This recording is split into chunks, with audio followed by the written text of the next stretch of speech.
Samsung has taken a $2.3 billion hit from ditching its flagship smartphone, the Galaxy Note 7. Could be one of the costliest product safety failures in tech history. Joining us now this morning is online security expert David Papp to discuss what to do when digital disaster strikes. And that's what we're talking about here. Basically, I mean, this is a digital disaster. What exactly happened to this phone? I think they rushed it a bit too quick because they wanted to compete with the iPhone 7 that was coming out. So, I mean, of course, the Galaxy Note 7 came out, and that's the flagship that they've got for smartphones. And we all depend on batteries these days, like highly concentrated batteries. It's a lithium-ion battery. And the layers separating the positive and the negative terminals are so paper thin that all it takes is, it's like a thin plastic layer that goes between it. If that gets punctured or something happens to it, the wires cross, boom, you know, you get flames, it bursts in. If you pierce a battery, it explodes. And what's the occurrence of this? I mean, we think that it's happening all over the place, but when you think about it, how many are we looking at here? That's because we live in a hyper-connected world, right? I mean, really, we're only talking about 100 occurrences in the worldwide. Yeah. So it's like a 0.0001% occurrence because they've manufactured 2.5 million of these units. All right, so we've got to the point now where obviously they're offering refunds and exchanges. You can't take them on planes. I mean, we're hearing one story after another. But the key issue here, other than the fact that we hope nobody gets injured here, is the fact that you've lost a lot of information here. You may not have done the right backups. You're not using your cloud properly. What are the issues we're talking about here when something like this happens to your phone unexpectedly? That's the concern, Mike. I mean, did you run your backups? Do you have backups of all your contacts, your photos? I mean, everybody, when they travel, pretty much all your photos are on your phone now. And how quick can you get up and running? And of course, for a lot of people, it's how fast can I get my email and my texting back up so that I can be in communication with everybody? So that you mean you have to communicate with whoever your phone provider is. And you'll have to get a new SIM card with a new phone and get your phone number associated with that. It's a pain. It's doable. There's, you know, I mean, you can go out and you get it done, but it's inconvenient.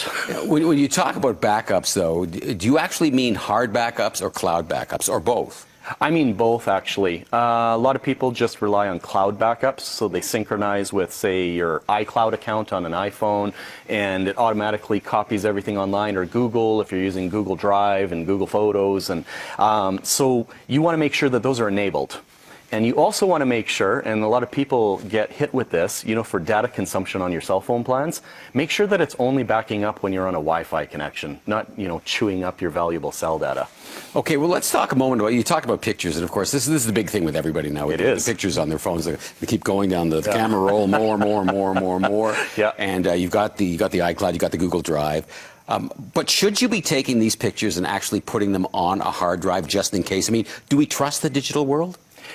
There have been many occurrences of people losing things on the digital world. And the other problem, Mike, is let's say that you accidentally deleted a set of folders in your phone.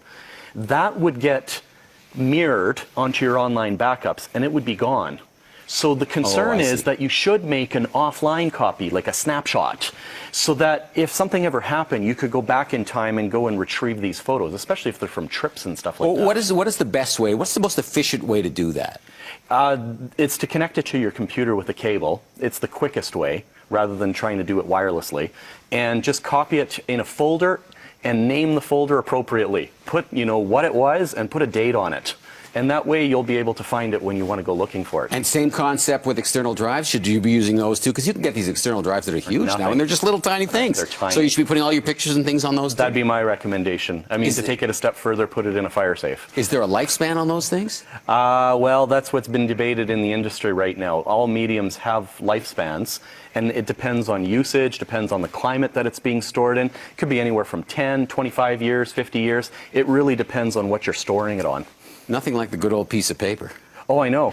I discussed this with my wife. I'm like, what's going to happen 50 years from now? And we're going to go try to retrieve these photos. Are we going to be even able to open them on our computer if we find them? Well, is it going to be recognized? And you know what? Do people even care? I don't know. It's not like we do scrapbooks anymore, right? Well, the problem is we take so many of these pictures. Like, we take pictures of anything now. Yes. And 10 of them. Just get it right. Exactly. Take about 10. and so you're not going to print them all. But, you know, I look back at the pictures that my grandparents had from the early 1900s, and they're in fabulous shape. So you wonder, maybe that's the route to go. I mean, it's not very very efficient. It isn't. But it's all in moderation. Yeah, exactly. Well, thanks, David. You can follow David on Twitter or check out his blog. This guy tweets 24 hours a day. Stay with us. We're back right after the break.